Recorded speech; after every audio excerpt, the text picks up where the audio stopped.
95, sí, hablaremos de jardín botánico,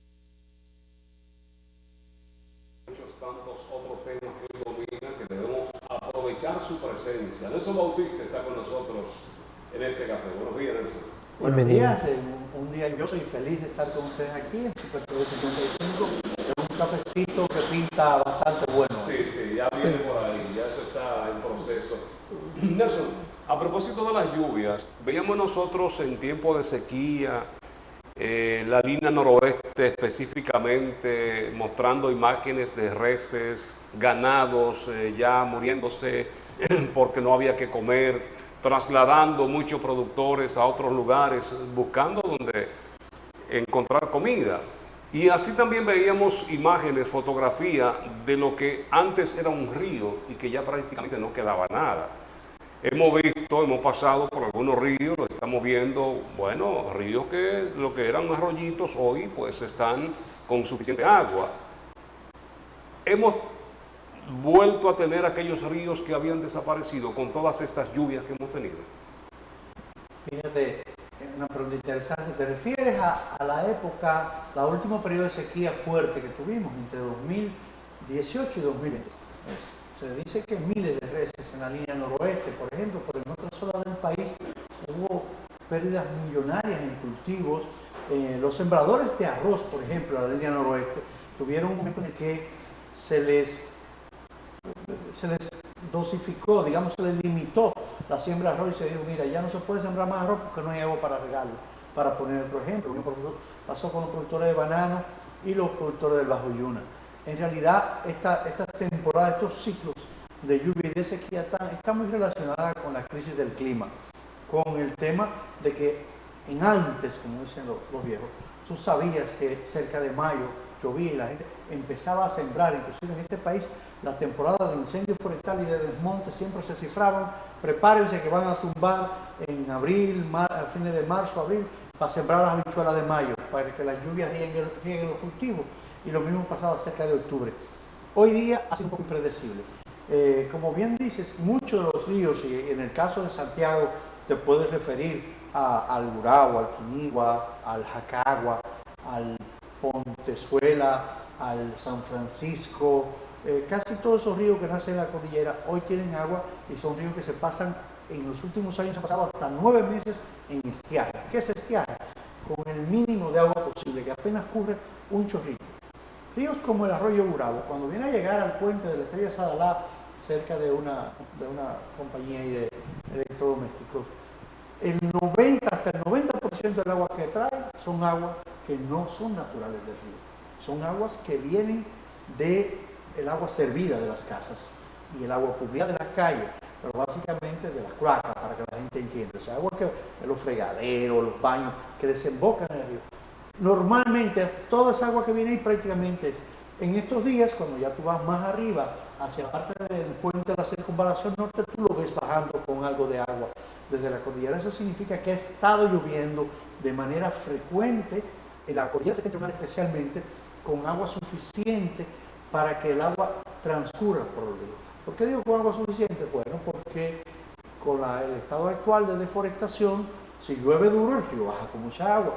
Pero después que deja de llover, 3, 4, 5, un día, una semana después, el río simplemente ya no acarrea agua porque no hay bosques que la retengan. Entonces esto quiere decir que está lloviendo frecuentemente y que hemos tenido una temporada de octubre hacia acá bastante prolífica en lluvias. ¿Eso es positivo? ¿Es favorable o no tanto? Mira, hay que retrotraer esta expresión a la época de Balaguer, que decía dos cosas interesantes. La primera, que el mejor ministro de Agricultura era la lluvia. Y la segunda, que la lluvia paga sus daños. En efecto, la mayor balance es positivo. Hay daños ocasionales a la propiedad. Recientemente vimos lo que pasó, por ejemplo, en el caso de Puerto Plata, Sosúa, que hubo inundaciones en esa zona. Pasa ocasionalmente en algunos lugares del país. Ojo, casi nunca porque es un daño a la naturaleza. Simplemente la naturaleza está tratando de recuperar un cauce, un flujo que le pertenecía y que nosotros los humanos y que los gobiernos locales y los gobiernos nacionales han permitido que la gente se asiente en zonas vulnerables. O sea que eso es algo así. Entonces hay un daño por eso. Sin embargo, en el balance mayoritario es positivo porque vamos a poner el caso de Santiago, que tuvimos una temporada fuerte de crisis de agua en los últimos meses, del agua de Corazán, como decimos, ¿no? Si te fijas, cuando se mantiene lloviendo, hay menos crisis de agua, no solamente porque los acueductos tienen más de donde tomar, sino, por ejemplo, porque la gente que recibe el líquido por las tuberías deja de regar los jardines, deja de lavar el carro, deja de echar agua en las calles y en los contenedores. O sea, hay muchos beneficios colaterales desde el punto de vista urbano. Ahora, desde el punto de vista agrícola, inmensamente. Y en el caso de las montañas y vamos circunscribiendo el caso del jardín botánico, hay dos efectos muy positivos. Lo segundo, la vegetación está impresionantemente hermosa. Y lo segundo, que desde el punto de vista económico, cada día de lluvia le ahorra al jardín miles de pesos. O sea que hay muchos efectos positivos.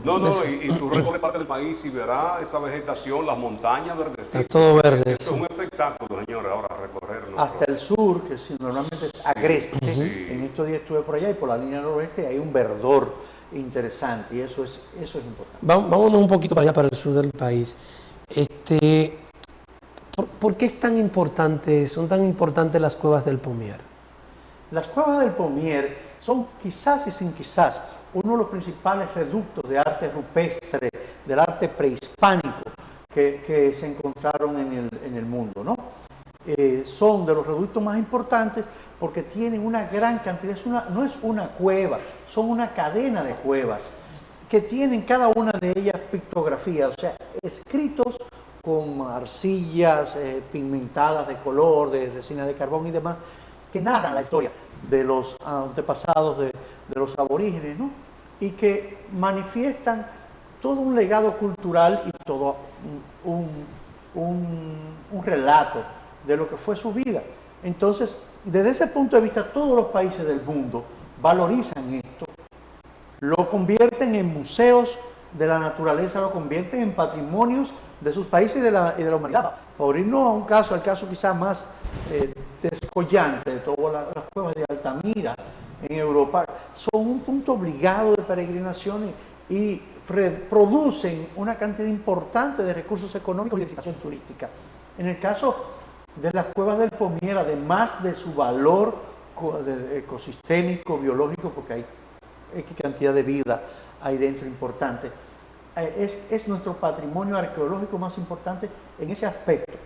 Combinado con las cuevas de José María en el Parque Nacional del Este, son, un amigo le llama las capillas sixtinas del arte prehispánico. Entonces, esas cuevas son importantes por ello y resulta bastante chocante y contradictorio que, siendo este un elemento declarado protegido, nosotros sigamos permitiendo que la explotación minera se cargue, ya se ha cargado varias de las cuevas, se siga cargando ese patrimonio a cambio de sacar unos cuantos pesos para explotar una cosa que se llama roca caliza, que las hay en otros lugares. Entonces, se han reportado derrumbes dentro de las cuevas, situaciones de ese tipo. Desde luego, hay reportes de por lo menos 7 cuevas dañadas, algunas de ellas irremediablemente. Pero eso es solo lo que se ha estudiado. Como te dije, es un sistema cavernoso que necesita todavía mucho más exploración. En otras palabras, hay temor de que haya más cuevas hacia adelante, que todavía no se han descubierto, eso, pero de que han sido ya algunas afectadas y otras han sido simplemente colapsadas, las hay. Y aquí no se pide asesoría a la Academia de la Ciencia, Nelson, para tomar alguna decisión así como esa. Mira, en un país donde los asesores abundan como la verdolaga, el problema no son las asesorías. El Poder Ejecutivo tiene cualquier cantidad de asesores.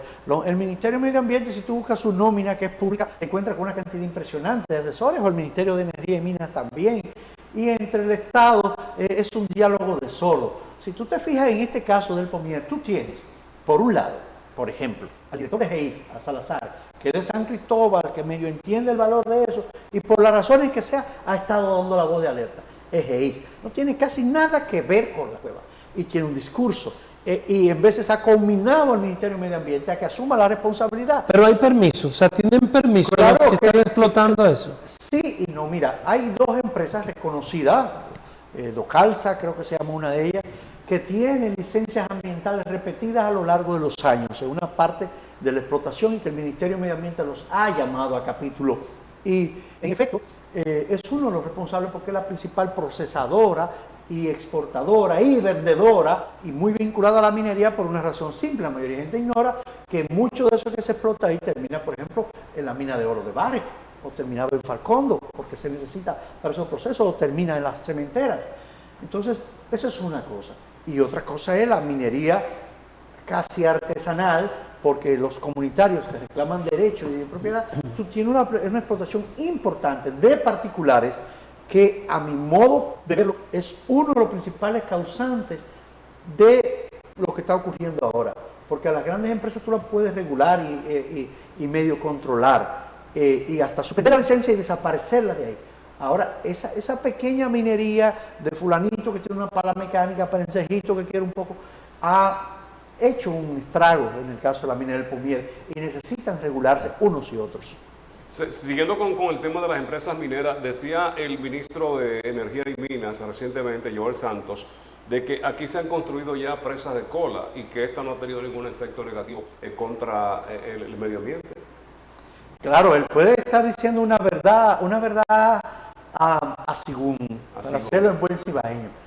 Fíjate, la presa de cola que heredamos de lo que fue la explotación de la Rosario Dominicana, valga decir, y siempre me gusta hacer ese paréntesis subrayado y comillas, el único país que ha quebrado una mina de oro somos nosotros. Ese pasivo ambiental, que es como se llama, que es Rosario Dominicana, y que heredó después esta empresa minera que se llamó Placerdom, que fue después quien le vendió a Barrick. Esa presa de cola que existía y existe ahí, nosotros hemos estado así de un desastre ambiental. Porque digo una cosa y digo la otra. Es cierto que Barrick le ha dado tratamiento y adecuación a esa presa de cola para impedir o evitar que ante un tema de huracanes, de fenómenos climáticos, esa presa se desborde y contamine todo el valle del Bajo Yuna. Sin embargo, en ese tiempo en el cual quebramos esa mina de oro y quedamos en manos de Placerdón y eso, nosotros estuvimos así. La gente ignora lo cerca que estuvimos de un desastre ambiental, como ha ocurrido en muchísimos países. Por ejemplo, el más reciente en Brasil, que hubo un deslave de una de esas minas, de una de esas presas de cola, y arrasó con comunidades y con acuíferos, una contaminación que va a perdurar por años. Entonces, aunque el ministro de Energía dice, ¿hemos tenido presa de cola? Claro que sí, hemos tenido presa de cola. La pregunta que hay que hacerse es, por ejemplo, el tamaño de la presa de cola actual. Señores, hay que ir a verlo. La gente se imagina que estamos hablando de un charquito, del tamaño de una piscina, del tamaño de... Señores, es una cosa descomunal, impresionante, la cantidad de vertidos tóxicos que hay ahí. La pregunta que hay que hacerse es si nosotros vamos a seguir jugando, viviendo peligrosamente, jugando con eso de generar más presas de cola y más espadas colgadas sobre nuestro cuello. ¿Por qué? Porque la gente dice, pues entonces ustedes los ambientalistas se oponen a eso y usan relojes inteligentes, celulares inteligentes y vehículos que usan... nosotros no somos ilusos. Es cierto que nosotros tenemos una riqueza y posiblemente hay que explotarla. La pregunta que la gente no termina de hacerse, y no hay otro método. Pero claro que los hay. La Rosario y Placerdón explotaban eso con cianuro. Ahora Barrick dice que no va a ser cianuro. Señor, el cianuro es un veneno, literalmente un veneno que mata casi al instante a cualquier persona. O sea, es un contaminante que es capaz de aniquilar una población entera si entra, por decir algo, a la presa de Atillo. Entonces, hay otros métodos que salen más caros y hay menos ganancia, y el empresario siempre va a tender a maximizar su ganancia y a minimizar sus gastos. Eso es normal. Ahora, nosotros como país nos merecemos eso a futuro, y nos hemos puesto a pensar, ¿qué pasa si Barrick se va? Vamos a ponernos, la gente dice, pero una mina de oro, esta gente... pero ya ocurrió, ya está ocurriendo. O la gente ignora que Falcondo cerró.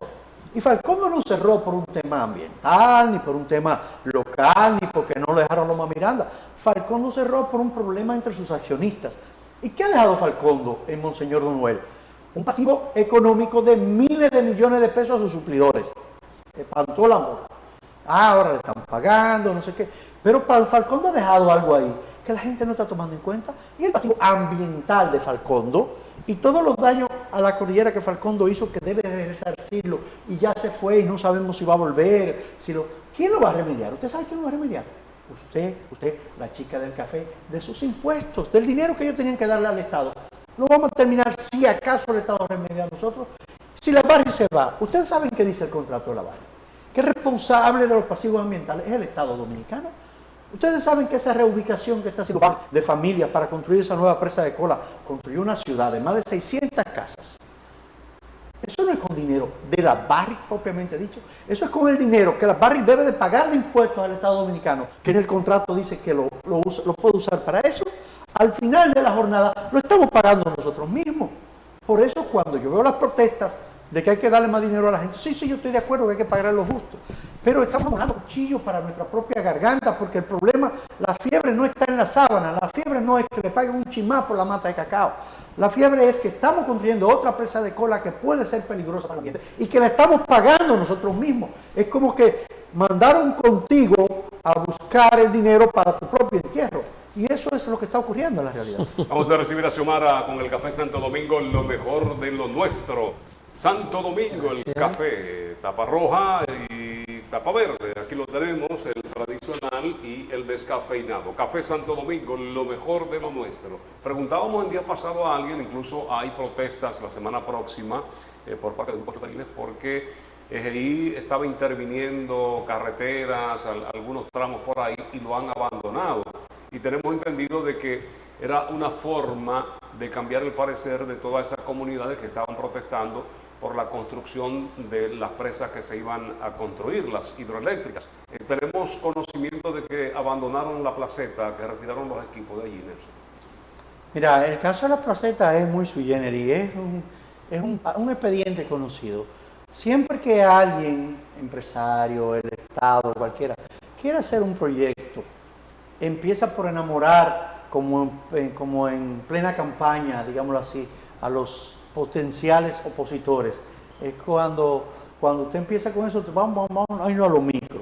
Cuando hay una compañía de esta de instalación de plantas de gas, quiere instalar una planta de gas en una comunidad, lo primero que hace es una campañita y le da un bono para regalarle gas propano a todo el que vive cerca.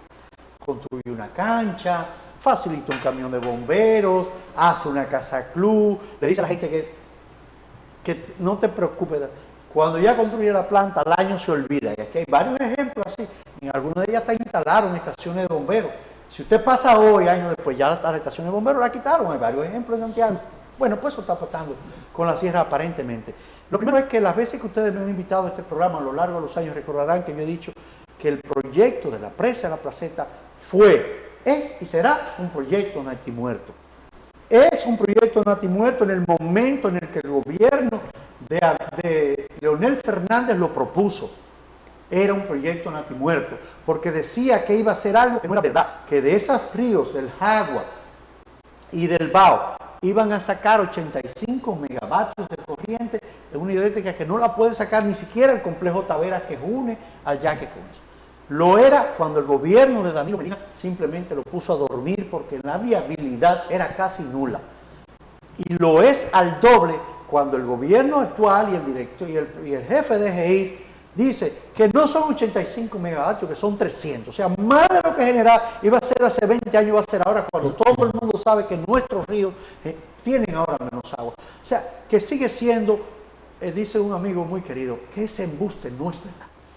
Con el mismo estudio de impacto ambiental de 2009 le quisieron renovar la licencia. Ilegal, irregular e ilógico porque tú estás diciendo que tú vas a hacer un proyecto más grande. No puedo usar el mismo estudio de impacto, pero no son los mismos alcances. Pero bueno, para tratar de darle ese caramelito a la gente, le metieron con complicidad de muchos actores políticos y locales todos los hierros a la comunidad y empezaron a hacer caminos, iglesias, canchas y todo lo que usted quiera para neutralizar el impacto social de esto.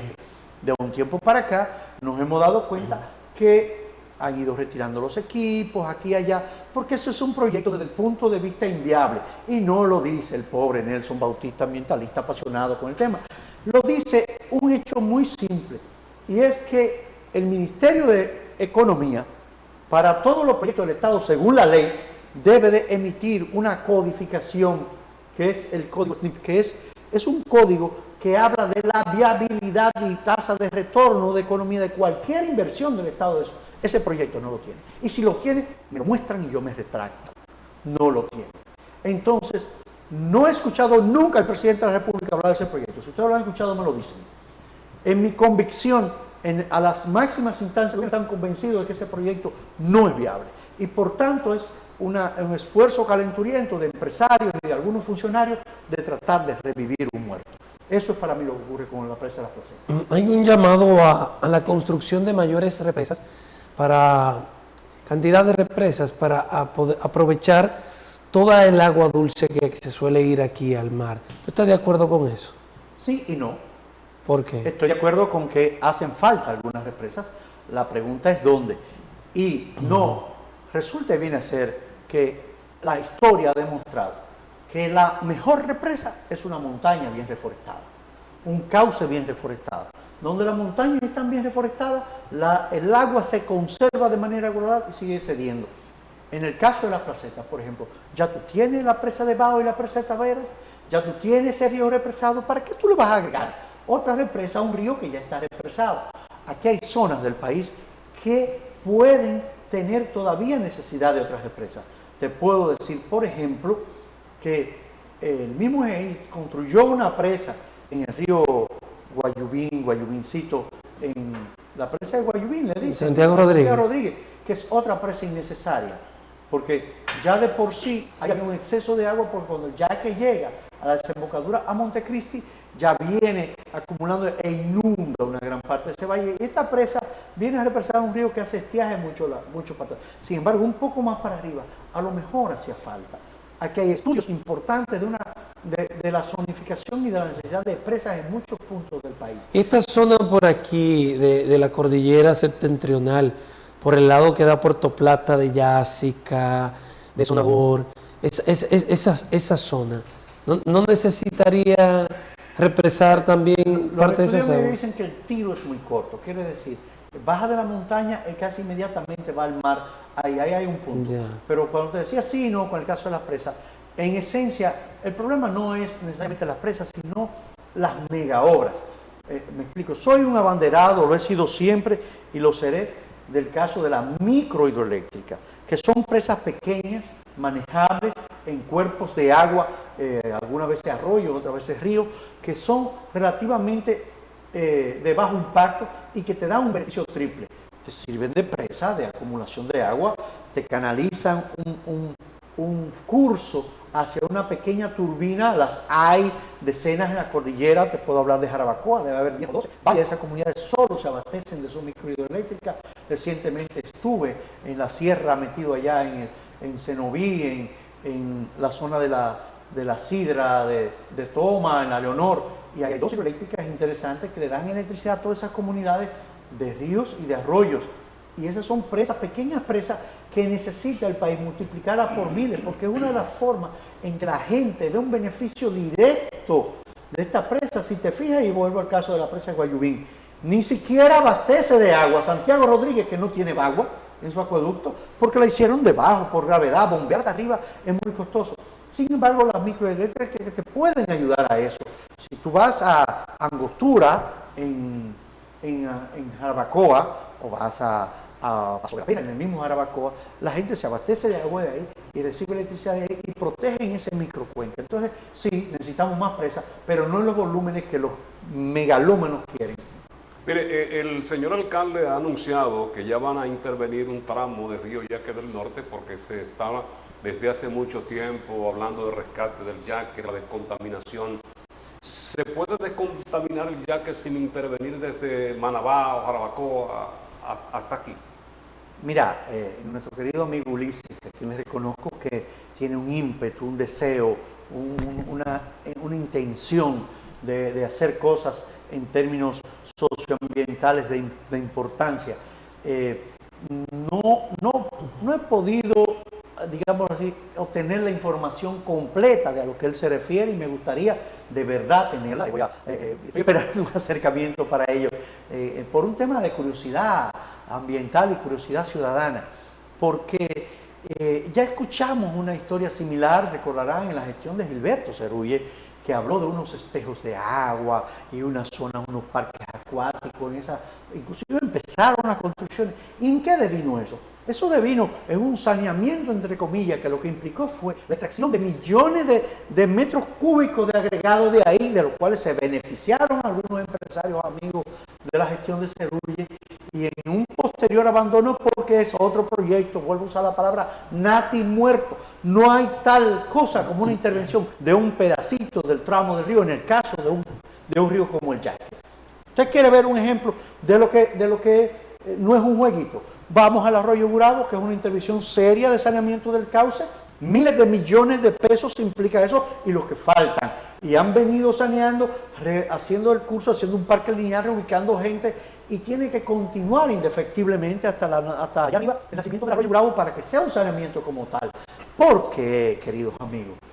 Porque si usted vive en una calle y yo soy el vecino del lado abajo de Frank y empiezo a barrer mi cuneta o mi contén o mi acera y Frank tira su agua sucia, su basura del lado arriba, y eso escurre hasta mi puerta y la basura, pues yo haber limpiado, he trabajado en vano porque voy a seguir contaminándome por los... Entonces, el Yaque empieza su contaminación de marca mayor en Jarabacoa. Empieza porque el Yaque es la cloaca natural de Jarabacoa, porque no tiene planta de tratamiento de agua servida, exceptuando un par de proyectitos de humedales artificiales que ha hecho el sector privado, el Fondo Agua Yaque y demás. Jarabacoa no tiene cloaca. Todo lo que se drena de Jarabacoa o va al subsuelo o va por las cañadas al Yaque. Entonces empiezan por ahí los plásticos, empiezan por ahí todos esos desechos de agua servida, y el Yaque viene contaminado de arriba. Cuando tú me dices que tú vas a sanear aquí abajo y no estás saneando allá arriba, ¿a qué te refieres? Quiero ver exactamente a qué se refiere Ulises, porque me gustaría de verdad que esto fuera un plan de los 800 que hemos anunciado para el Yaque, y que esto fuera como un componente de ese plan integral que el Yaque necesita y que lo hemos cacareado durante décadas y que en el cual se ha invertido cantidad importante de dinero, y que sin embargo ni ustedes ni yo hemos visto en la práctica ningún resultado tangible. Nelson, y no se dice que el recorrido natural del río, es decir, cuando sale de Jarabacoa y hace ese proceso entre montañas, no hay un proceso ahí de purificación natural, porque eso es lo que han justificado algunos cuando dicen por qué de ese lado de aquel lado del río, ahí en la zona de las Charcas, hay un balneario que mucha gente disfruta ahí, y lo que se ha justificado es que ya en esa zona el río llega menos contaminado, porque por su recorrido natural se va descontaminando solo. ¿Qué de cierto es eso? Sí, en la práctica hay mucho de cierto en eso, pero tú tienes, por ejemplo, que el Yaque viene de Jarabacoa se junta con Jimenoa, recibe más agua, se van diluyendo, ¿verdad? Después se junta con el Bao. Pero si tú vas a la presa de Tavera, a una época X cualquiera, tú puedes ver, por ejemplo, el mar de plástico que van subiendo de arriba, para empezar con los contaminantes sólidos. La otra cosa es que no se puede hablar de sí o no sin datos. Entonces, el Yaque necesita un monitoreo constante de la calidad de su agua. La planta de la Noriega de Corazán, por ejemplo, hace un estudio. Se puede hablar con los datos de cómo llega el agua a la Noriega, porque ahí se hace un estudio. Hay que hacerle más estudios al Yaque. Los estudios que se han hecho ya al Yaque entrando a Santiago no dejan nada bueno. Y ojo, ahí vuelvo al caso del anuncio que hace Ulises.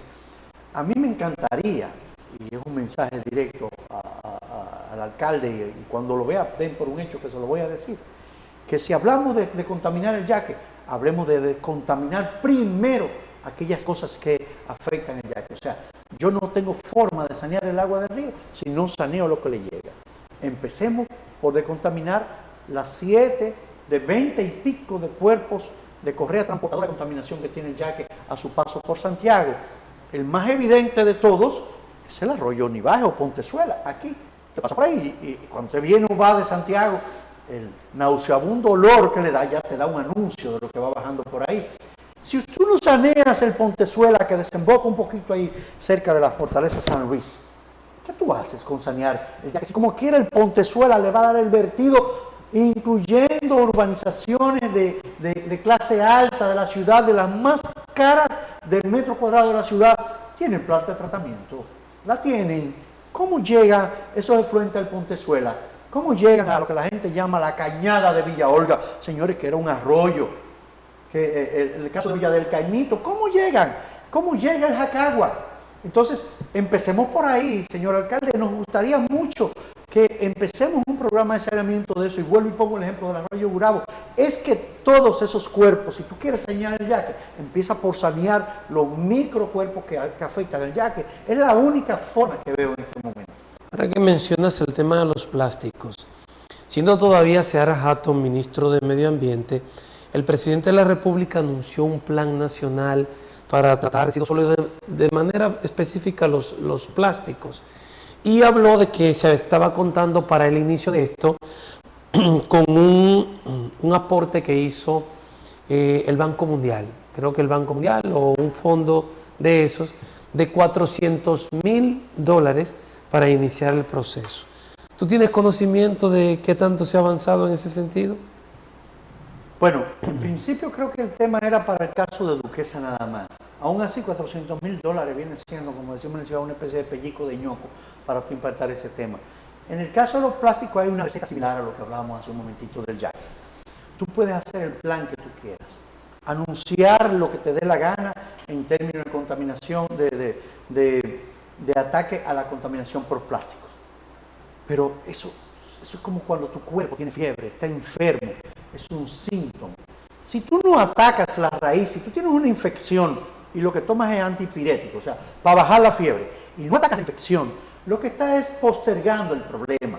Si es un problema renal, ve, atiéndete con un nefrólogo. Entonces, en el caso del plástico, si tú quieres atacar el tema del plástico, ve a la raíz. ¿Cuál es la raíz? La emisión del plástico, especialmente esos plásticos de un solo uso.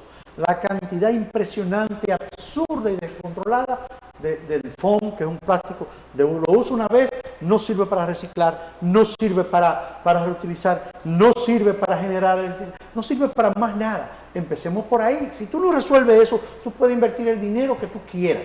Y si quieres ver un problema más grave, vete a la modificación de la ley que está tratando de hacer un área del Congreso, de la ley del fideicomiso de residuos sólidos, que es de donde sale el dinero para atacar el problema en teoría de la disposición final. Si te vas a eso, en esta modificación, que como decíamos ayer, un golpe de bolsón le ha estado tratando de dar a la sociedad dominicana, lo único que están procurando es conseguir más dinero sin atacar el problema de raíz. La ley no pone un plazo final para la eliminación de los plásticos de un solo uso, la deja abierta.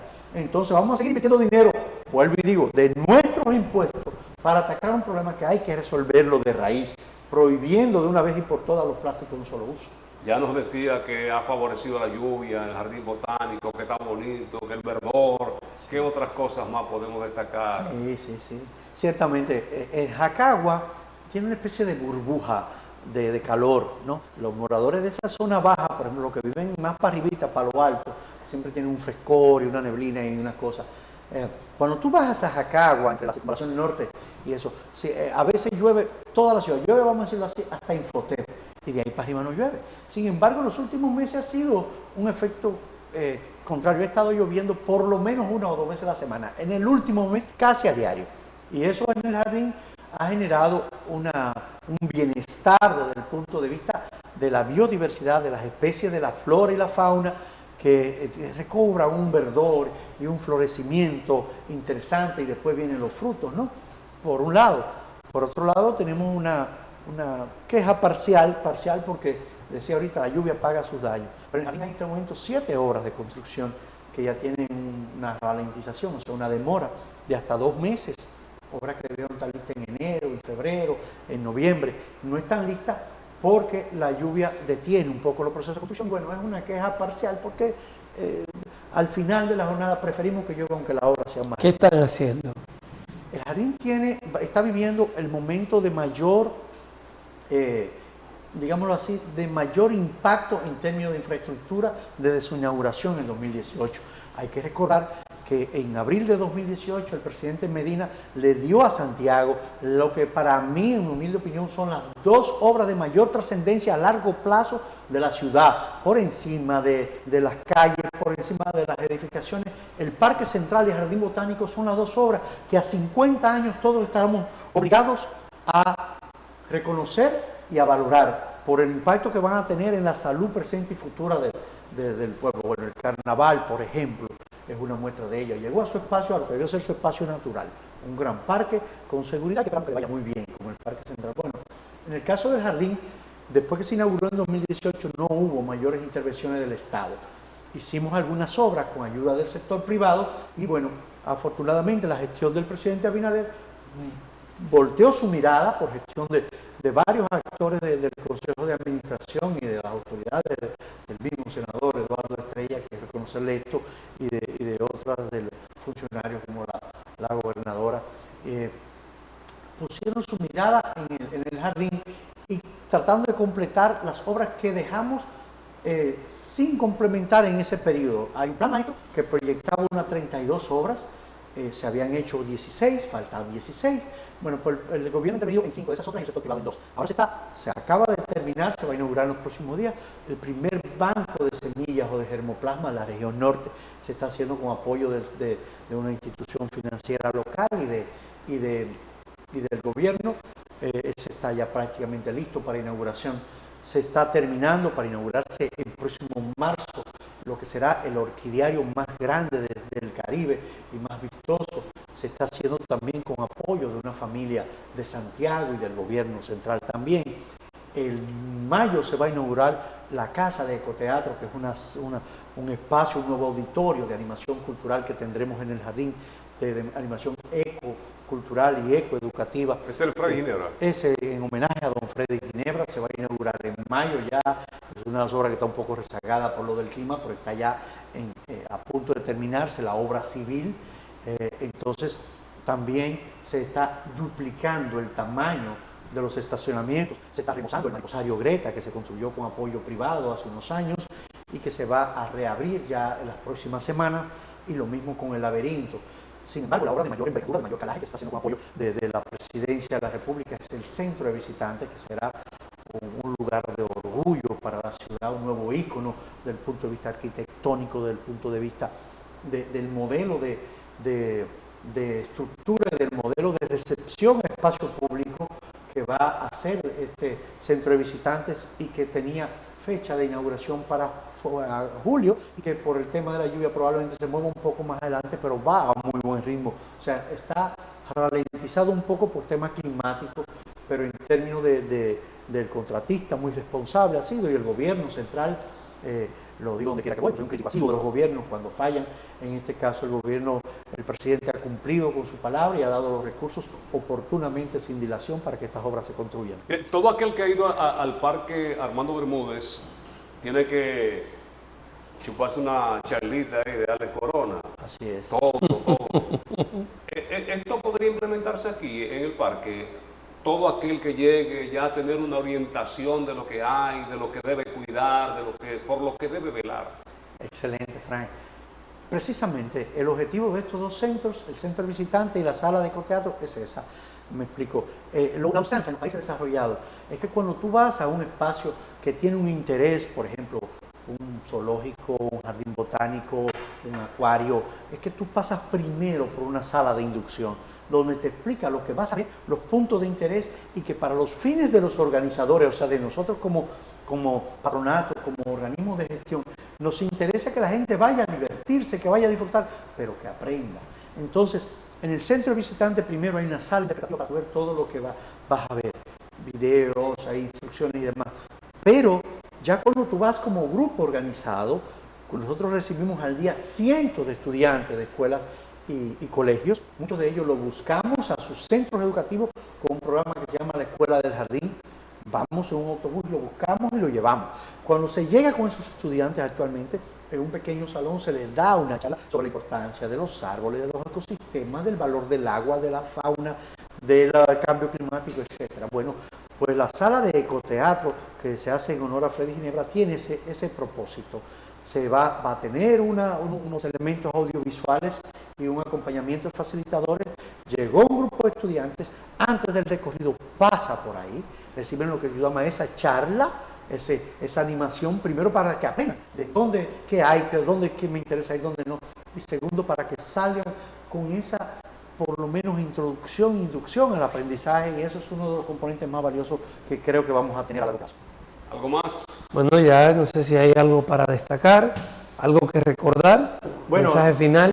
Decir ya para cerrar el capítulo con el jardín que también en los próximos meses estamos firmando un convenio de científicos con la Universidad de Costa Rica, con el Jardín Botánico de Lancaster de Costa Rica, que es uno de los principales centros de investigaciones mundiales para el tema de las orquídeas, y para nosotros tener el orquidiario más grande del Caribe implicará un tema de investigación científica que es importante, se firmará justo para la inauguración, pero que la feria de orquídeas ya tradicional y que congrega, el año pasado asistieron 28.000 personas en 3 días a ver nuestra exposición de orquídeas, ya tiene fecha y será a finales de abril, después de la Semana Santa, para que la gente vuelva a vivir ese espectáculo que conlleva la feria de orquídeas este año, quizá con más músculo que nunca.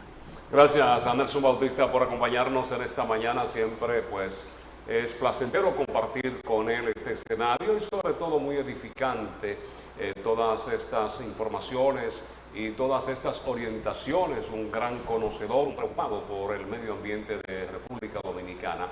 Es miembro del Consejo Administrativo del Jardín Botánico. Con él hemos conversado en el café de Diario 55.